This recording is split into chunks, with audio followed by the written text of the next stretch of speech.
orang-orang dungu yang mengikuti aulia karena diberi harapan surga di kelak kemudian hari. Itu sesungguhnya keduanya orang yang tidak tahu. Kebanyakan orang-orang semacam ini ya tidak ngerti ilmunya, hanya ikut-ikutan.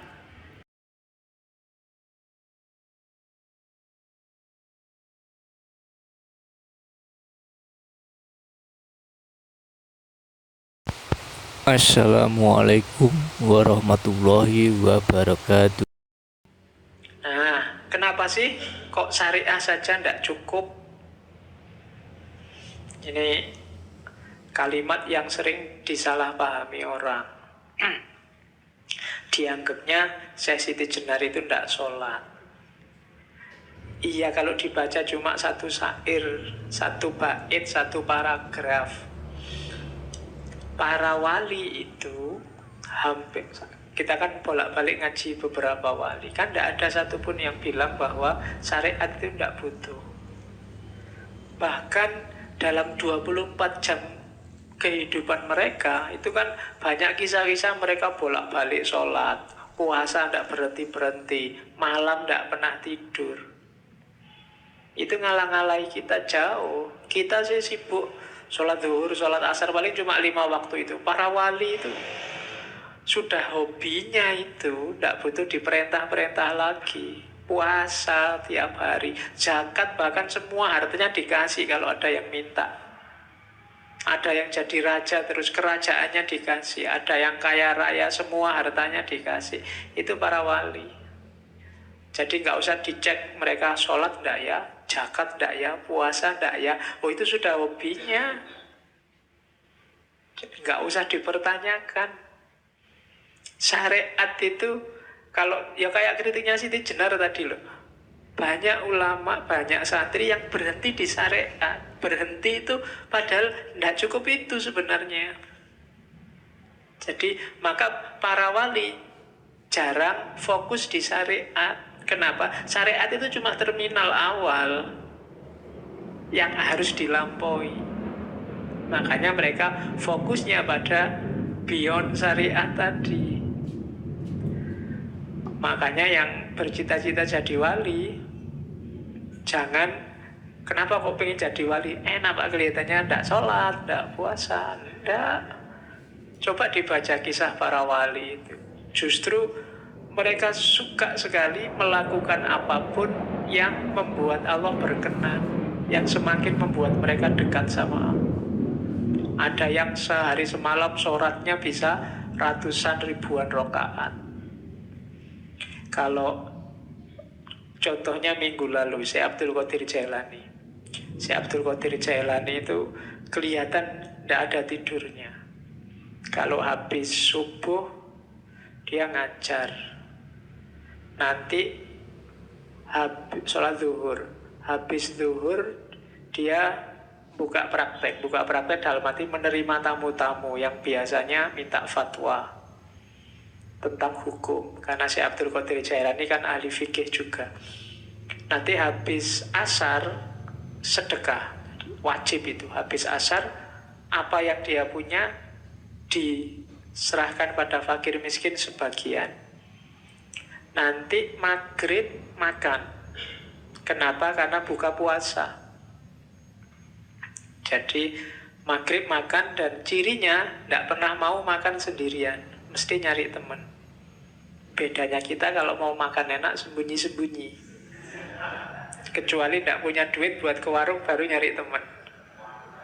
Kalau Syekh Abdul Qadir Jailani tidak pernah makan sendirian, selalu nyari teman. Nanti isya sholat, habis isya ngajar lagi yang biasa ceramah banyak orang itu. Setelah itu ya sudah asik sama Allah.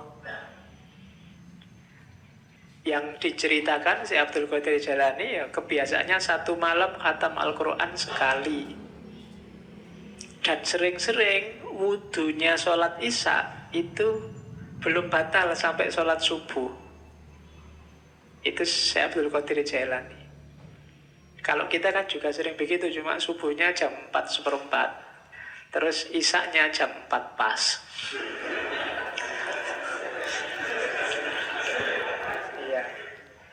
karena ketiduran. Oke. Nah, ini loh kritiknya Syekh Siti Jenar. Yang kesinggung jangan marah, kan sekarang banyak orang marah-marah. Katanya Syekh Siti Jenar gini, syahadat, sholat, puasa itu sesuatu yang tidak diinginkan, jadi tidak perlu. Ini kalimat ini trik. Siapa yang tidak menginginkan? Kita itu diperintahkan kelihatannya berat.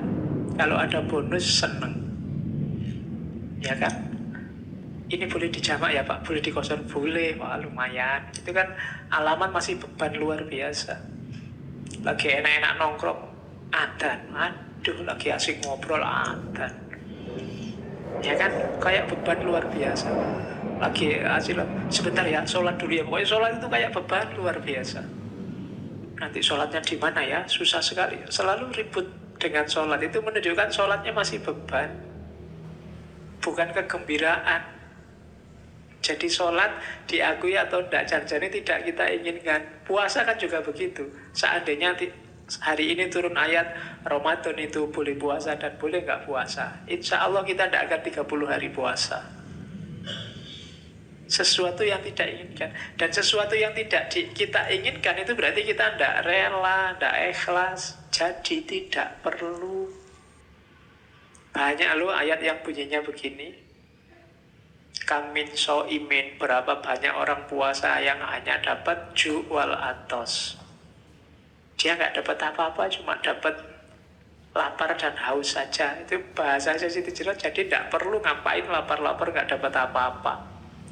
Banyak yang sholat nggak dapat apa. Nilai jam ya Pak, kalau nggak memperkosa dibunuh saya. Nah, itu kan dia tidak bisa disalahkan, wong diancam.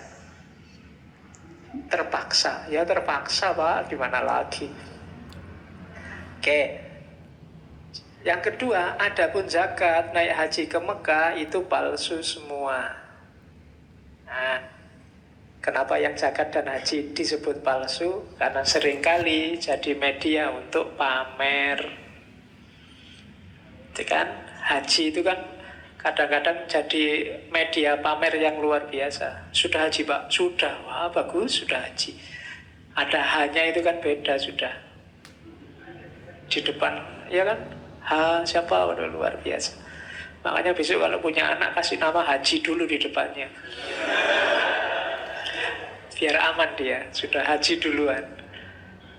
Zakat juga begitu. Ajang pamer, ajang. Makanya disebut wus palson kabeh, sudah palsu semua.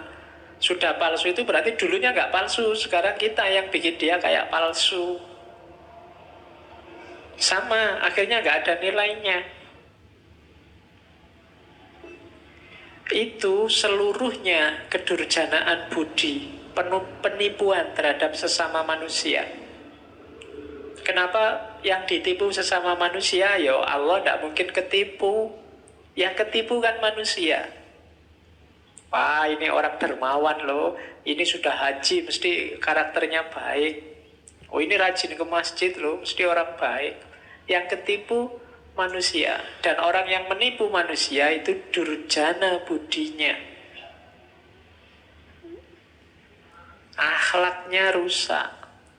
Orang-orang dungu yang mengikuti aulia karena diberi harapan surga di kelak kemudian hari, itu sesungguhnya keduanya orang yang tidak tahu. Kebanyakan orang-orang semacam ini ya tidak ngerti ilmunya, hanya ikut-ikutan. Sholat, zakat, puasa, haji, ya yang lain sholat ya sholat, yang lain zakat ya zakat, yang lain haji ya haji. Ilmunya tidak ngerti. Jadi ajang pamer, pencitraan bahwa saya sudah religius loh, aku ini orang soleh loh, dan seterusnya. Palsu semua. Nah, terus Syekh Siti Jenar bilang, lain halnya dengan saya. Tidak pernah saya menuruti perintah budi. Bersujud-sujud di masjid, mengenakan jubah, pahalanya besok bila dahi sudah tebal, kepala berbelulang. Jadi maksudnya Aku ndak mau pamer-pamer kayak gitu, menunjukkan aku ini lo wali, aku ini lo orang soleh, aku ini lo ustadz. Ya kan? Katanya si Tiru, ndak mau saya pamer-pamer kayak gitu, itu pamer dahi segala. Kan ada. Ya ini nggak nyindir siapa, kalimatnya memang begitu. Iya, ndak itu bukan dahi hitam, dahi menjadi tebal, sudah kapalan di sini karena terlalu sering sujud. Nah ya, saya ndak tahu bahasa Indonesianya kapalan itu apa? Kapalan. Ya, kapalan kok di sini ndak enak ya, enaknya di kaki, jadi kemana-mana naik kapal. Oke, sesungguhnya itu ndak masuk akal. Nggak usahlah mencitrakan dirimu lebih mulia, lebih alim, lebih soleh. Buat apa? Di dunia ini semua manusia sama. Mereka semua mengalami suka duka, menderita sakit, duka nestapa. Nggak beda dengan yang lain. Kita itu sama saja. Makanya nggak usahlah saling mencitrakan. Oleh karena itu saya, Siti Jenar, hanya setia pada satu hal saja, yaitu Gusti Zat Maulana. Saya hanya setia pada Allah saja, tidak akan pada manusia. Ada wali-wali yang wow, yang mukjizat, yang karomanda. Saya tidak akan kagum, dan aku juga tidak akan mencitrakan diriku, menyombongkan diriku, dan seterusnya. Jadi itulah titik-titik kepalsuannya. Bukan sholatnya salah, bukan puasanya salah, zakat hajinya salah, manusianya yang palsu semua. Oke.